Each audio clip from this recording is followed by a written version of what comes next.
ಇತ್ತೀಚೆಗೆ ಕೆರೂರು ಏತ ನೀರಾವರಿಗೆ 1,400 ಕೋಟಿ ರೂಪಾಯಿಗಳನ್ನು ಮಾಡ್ತಕ್ಕಂಥ ಕೆಲಸವನ್ನು ಮಾಡಿದ್ದೇವೆ.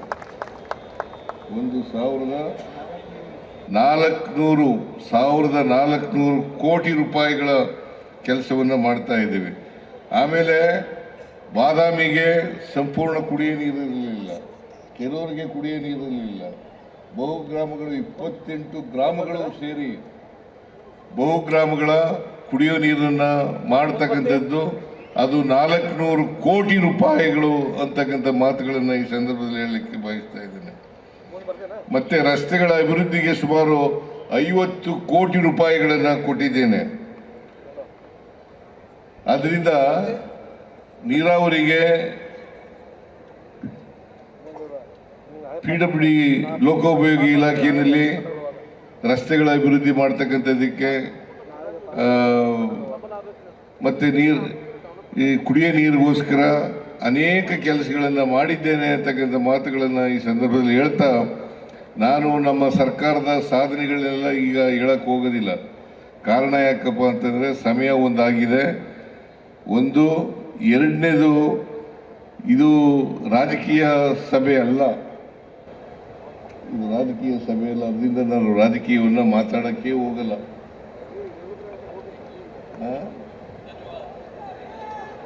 ವಿರೋಧ ಪಕ್ಷದವರೆಲ್ಲ ಬಹಳ ಜನ ಕೂತಿದ್ದಾರೆ ಇಲ್ಲಿ. ಮಾತಾಡಲ?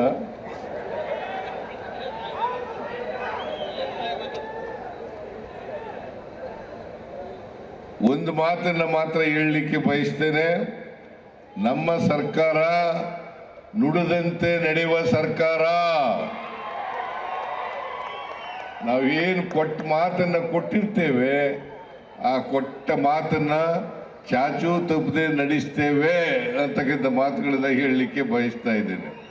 ಬಜೆಟ್ನಲ್ಲಿ ಘೋಷಣೆ ಮಾಡಿ ಇವತ್ತು ಚಾಲುಕ್ಯ ಉತ್ಸವ 2026 ನಡೀತಾ ಇದೆ. ನಾವೆಲ್ಲರೂ ಕೂಡ ಭಾಗಿಯಾಗಿದ್ದೀವಿ. ಅದಕ್ಕೆ 3 ಕೋಟಿ ರೂಪಾಯಿಗಳನ್ನು ಕೊಟ್ಟಿದ್ದೇನೆ. ಅದು ಸಾಲಲ್ಲ ಅಂತ ಹೇಳಿದ್ದಾರೆ. ಇನ್ನೂ 1 ಕೋಟಿ ರೂಪಾಯಿಯನ್ನು ಕೊಡಬೇಕು ಅಂತ ಹೇಳಿದ್ದಾರೆ. ಇನ್ನೂ 1 ಕೋಟಿ ರೂಪಾಯಿಯನ್ನು ಕೊಡುತ್ತೇನೆ.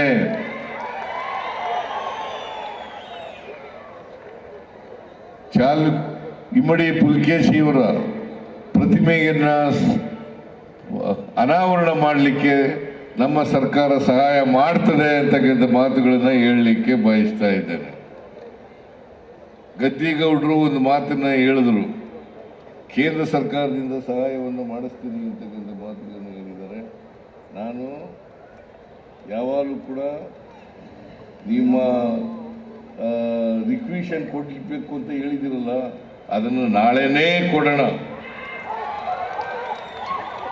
ನೀವು ಕೇಂದ್ರ ಸರ್ಕಾರದಿಂದ ಹಣ ಕೊಡಿಸ್ತಕ್ಕಂಥದ್ದು ನಿಮ್ಮ ಕೆಲಸ ಅಂತಕ್ಕಂಥ ಮಾತುಗಳನ್ನು ಹೇಳಲಿಕ್ಕೆ ಬಯಸ್ತಾ ಇದ್ದೇನೆ. ನಾನು ಯಾಕೆ ರಿಕ್ವಿಷನ್ ಕೊಟ್ಟಿಲ್ಲ ಅಂತಂದರೆ, ಅನೇಕ ಸಾರಿ ನಾನು ಮನವಿಯನ್ನು ಮಾಡಿದ್ದೇನೆ ಕೇಂದ್ರ ಸರ್ಕಾರದಲ್ಲಿ.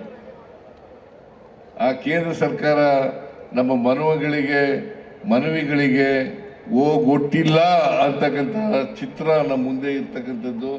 ಆದ್ದರಿಂದ MP ಇವತ್ತು ಹೇಳಿರೋದ್ರಿಂದ ನಾನು ನಾಳಿದ್ದೇನೆ ಮನವಿಯನ್ನು ಕೊಡ್ತೇನೆ.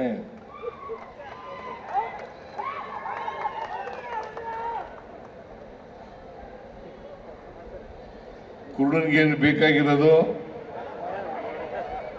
2 ಕಣ್ಣು. ಆ ಕೆಲಸನ ನಾನು ಮಾಡ್ತೇನೆ ಅಂತಕ್ಕಂಥ ಮಾತುಗಳನ್ನು ಹೇಳಲಿಕ್ಕೆ ಬಯಸ್ತಾ ಇದ್ದೇನೆ. ಚಾಲುಕ್ಯ ಉತ್ಸವ ಈಗಾಗಲೇ ಶಿವರಾಜ್ ತಂಗಡಿಗೆಯವರು ಹೇಳಿದ್ದಾರೆ. ವಾಸ್ತುಶಿಲ್ಪ ಇದೆಯಲ್ಲ, ಈ ವಾಸ್ತುಶಿಲ್ಪ ಪರಿಚಯ ಯುವಕರಿಗೆ ಆಗಬೇಕು. ನಮ್ಮ ದೇವಸ್ಥಾನಗಳಲ್ಲಿ ಚಾಲುಕ್ಯದ ದೇವಸ್ಥಾನಗಳು ಕಟ್ಟಿಸಿದಾರಲ್ಲ, ಆ ದೇವಸ್ಥಾನಗಳಲ್ಲಿ ವಾಸ್ತುಶಿಲ್ಪ ಇದೆಯಲ್ಲ, ವಾಸ್ತುಶಿಲ್ಪ ಜನರಿಗೆ ಪರಿಚಯ ಆಗಬೇಕು, ವಿಶೇಷವಾಗಿ ಯುವಕರಿಗೆ ಪರಿಚಯ ಆಗಬೇಕು ಅಂತಕ್ಕಂಥ ಕಾರಣದಿಂದ ಇದನ್ನು ಮಾಡ್ತಾ ಇದ್ದೀವಿ. ಇವತ್ತು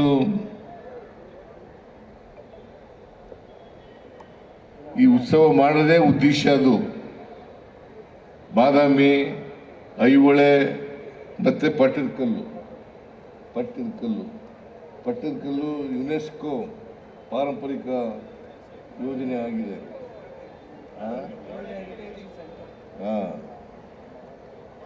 ಆದರೆ ಈ ಬಾದಾಮಿ ಮತ್ತು ಐಹೊಳೆ ಮತ್ತು ಇವಕ್ಕೆ ಪಟ್ಟದಕಲ್ಲು ಇವು ನೋಡಲಿಕ್ಕೆ ದೇಶ ವಿದೇಶಗಳಿಂದ ಜನರು ಬರ್ತಾರೆ.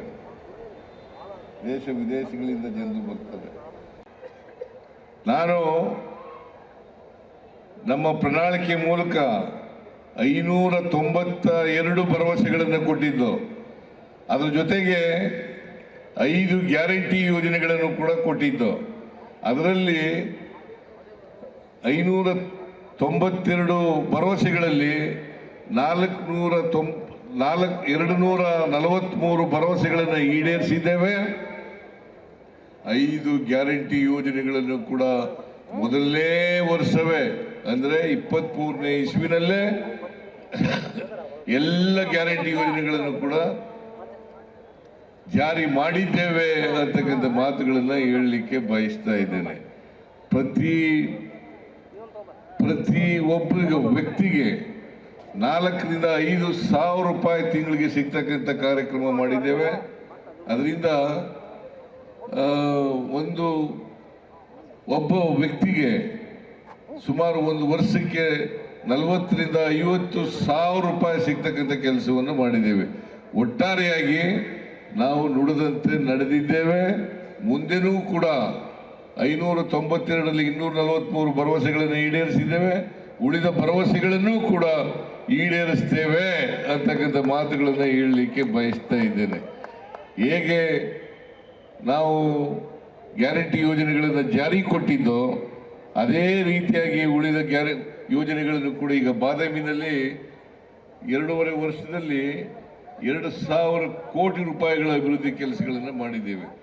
ಈ ಕ್ಷೇತ್ರದಲ್ಲಿ ನಮ್ಮ ಭೀಮಸೇನ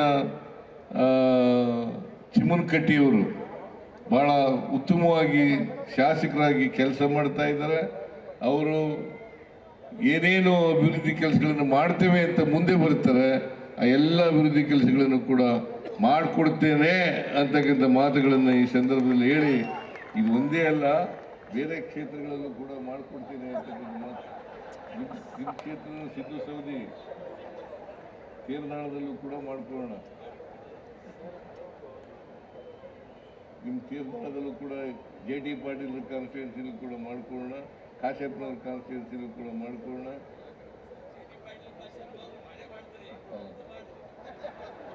ನಿಮಗೂ ಮಾಡ್ತೀವಿ. ಆದರೆ ಕೇಂದ್ರದಿಂದ ನಮಗೆ ನ್ಯಾಯಯುತವಾಗಿ ಬರಬೇಕಾಗಿರ್ತಕ್ಕಂಥ ಹಣವನ್ನು ಅನುದಾನವನ್ನು ಕೊಡಿಸ್ಕೊಂಡಿದ್ದೀವಿ. ರಾಜ್ಯ ಸರ್ಕಾರ ಏನು ಮಾಡಬೇಕು ಅದನ್ನು ಮಾಡ್ತದೆ.